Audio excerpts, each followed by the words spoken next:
2026-cı ilə xərçənglər üçün proqnoz. Xərçənglər, ilin əvvəlində Neptun və Saturn bürclərini dəyişərək sizin 10-cu evinizə daxil olurlar. Bu nə deməkdir? O deməkdir ki, bu il sizin üçün karyera məsələləri çox önəmli olacaq. Yanvarın 26-sında Neptun, fevralın 14-də Saturn, hər ikisi sizin 10-cu evinizə daxil olurlar. Bunlar ikisi də böyük və asta hərəkət edən planetlərdir. Ona görə uzun müddət bizə təsir göstərirlər və kifayət qədər güclü təsir göstərirlər. Neptun 10-cu evə düşərək bütün Neptun sahələrində çalışan insanlara karyerada uğur gətirir. Neptun sahələri hansıdır? Birincisi, mayelərlə bağlı sahələr, neftdən tutmuş parfümeriya kimi. İkincisi, insanlara yardım etməklə bağlı sahələr, məsələn, tibb sahəsi, psixologiya, ezoterika da bura aiddir, məsələn, astroloqlar. Bu sahələrdə çalışan insanlar və bir də yaradıcı insanlar, çünki yaradıcılıqda Neptun sahəsidir, böyük uğur əldə edə bilərlər 2026-cı il ərzində. Saturn isə 10-cu evdə ümumiyyətlə özünü çox rahat hiss edir, çünki bu onun öz evidir. Və insanlar bu halda daha məqsədyönlü olurlar, yeni məqsədlər qoyurlar, karyerada hansısa nailiyyətlər əldə etmək istəyirlər və uğurla da əldə edə bilirlər. Yəni ki, siz bir balaca bu il səy göstərsəniz, artıq böyük uğur əldə edə bilərsiniz, məhz karyera məsələlərində. 17 fevral tarixində Günəş tutulması baş verəcək, 3 mart tarixində ay tutulması və bu iki tutulma arasında olan perioda tutulma dəhlizi deyilir və bu period ərzində biz müəyyən hansısa karmik sınaqlardan keçirik. 17 fevraldakı tutulma sizin 8-ci evinizə, 3 martdakı tutulma 3-cü evinizə toxunacaq. Bu nə deməkdir? Birincisi, maliyyə məsələləri, maddi məsələlər, borclar və s. Üçüncüsü isə ünsiyyət və həyatımıza gələn yeni məlumatlar. Bu halda siz, məsələn, bu period ərzində maddi problemlərlə sınağa çəkilə bilərsiniz. Ola bilsin ki, əgər siz indiyə kimi həyatınızı yaxşı yaşamısınızsa, yaxşı işlər görmüsünüzsə, özünüzə müsbət karma qazanmısınızsa, böyük pullar əldə edə bilərsiniz fevralın son 2 həftəsi ərzində. Əgər əksinə hansısa bir karmik cəzaya layiq görülmüsünüzsə, əstəğfurullah, amma yenə də pul itkiləri də baş verə bilər. Və ya ola bilsin ki, sizin ətrafınızdan hansısa insanlar sizə qarşı kobud hərəkətlər eləyə bilərlər, nəsə pislik eləyə bilərlər. Belə bir şey baş verirsə 17 fevral 3 mart arası periodda, bu deməkdir ki, siz öz həyatınıza yenidən bir nəzər salmalısınız ki, bəlkə siz nəyisə səhv edirsiniz, nəyisə düz eləmirsiniz və nəyisə üzərində işləmək lazımdır. 26 fevral tarixindən ta martın ortasına kimi retro Merkuri, bu ilin birinci retro Merkurisi təşrif buyurur və sizin 9-cu evinizə toxunur.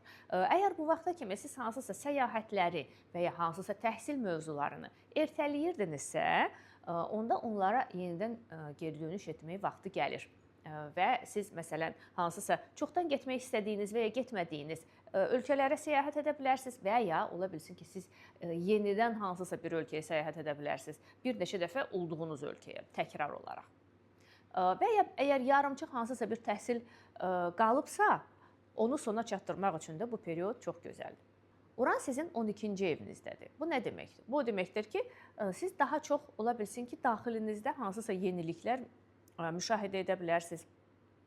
Kimsə emiqrasiya etmək istəyə biləcək, hamıdan uzaqlaşa biləcək. Daxilən insan dəyişə də bilər, çox ciddi şəkildə. Uran 12-ci evdə olanda həm də bizim həyatımıza yeni dünya görüşü də gətirir. Yəni ola bilsin ki, siz birdən-birə konservativ dünya görüşündən keçəsiniz tam progressiv bir dünya görüşünə və bu da sizin həyatınızda hansısa bir dəyişikliklərə səbəb olsun. 10 iyun tarixindən Yupiter, bəxt, şans planeti sizin bürcünüzdən çıxır, keçir Şir bürcünə. Bir tərəfdən əlbəttə ki, çox hayıf, çünki Yupiter bizim bürcümüzdə olanda bizə daha da çox uğur gətirir. Amma sizin birinci evinizdən çıxıb ikinci evinizə keçir. Bu da maliyyə evidir. Deməli, siz İlin birinci yarısında ümumiyyətlə həyatınızın hər bir sahəsində uğur qazana bilərsiniz. İlin ikinci yarısında isə maliyyə, pul mövzularında uğur qazana bilərsiniz. Yəni sizin üçün yeni qazanc imkanları yaranacaq. Yeni hansısa qazanc mənbələri kəşf edə bilərsiniz. Hardansa gözlənilməz pullar da gələ bilər, maaşınızı artıra bilərlər, biznesdən daha çox gəlir əldə edə bilərsiniz və s. Bu da yenə də çox xoş bir xəbərdir. 29 iyul tarixindən ta 23 iyula kimi ikinci dəfə retro Merkuri təşrif buyurur və sizin birinci evinizdə, yəni xərçəng bürcündə baş verəcək. Bu nə deməkdir? Bu o deməkdir ki, bu il bu nə deməkdir? Bu o deməkdir ki, bu period ərzində siz ümumiyyətlə daha çox səhv edə bilərsiniz. Məsələn, sənədlərdə və ya nəsə çap edərkən ona görə diqqətli olun. Nəyəsə imza atmaqdan öncə bir neçə dəfə bu sənədi oxuyun, tanış olun. Ümumiyyətlə nəsə bir mesaj göndərəndə də daha diqqətli olun, çünki səhv etmə ehtimalınız bir qədər artır. 27 iyul tarixində karmik düyünlər bürclərini dəyişirlər və növbəti il yarım ərzində sizin 2-ci və 8-ci evlərinizdə olacaqlar.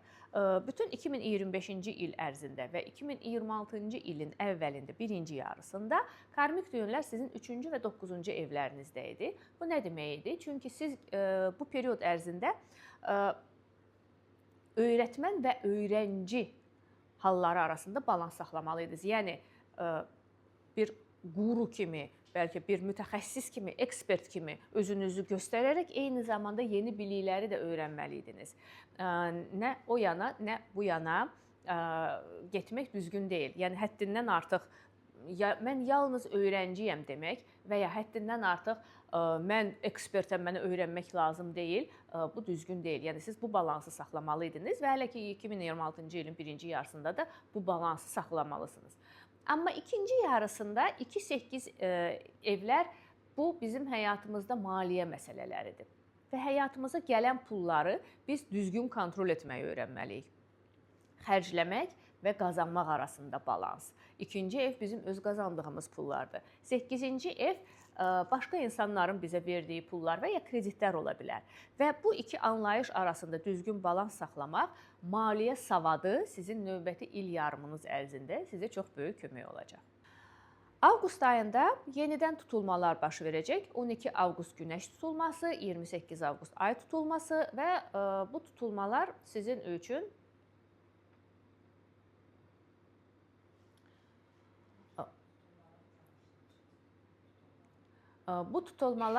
üçün maliyyə və səyahətlər və təhsil mövzularını əhatə edəcək.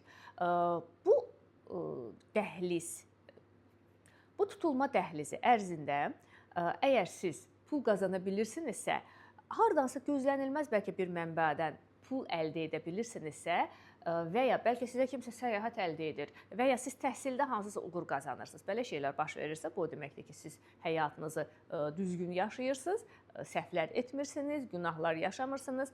Amma əgər siz pul itirirsinizsə bu dövr ərzində və ya ola bilsin ki, hansısa bir səyahət təxirə düşür və ya sizə viza vermirlər, bu halda o deməkdir ki, siz hansısa səhvlərə yol vermisiniz və həyatınızın yenidən nəzərdən keçirməyə heç də pis olmaz. Lilit bizi sınaqlara çəkən daha bir göstərici 14 sentyabra kimi sizin 6-cı evinizdən keçir, 14 sentyabrdan sonra 7-ci. Bu nə deməkdir? 14 sentyabra kimi siz iş mövzuları ilə sınağa çəkiləcəksiniz. Ola bilsin ki, hansısa bir yeni iş təklifləri gəlsin və ya işdə hansısa problemlər də yaşana bilər.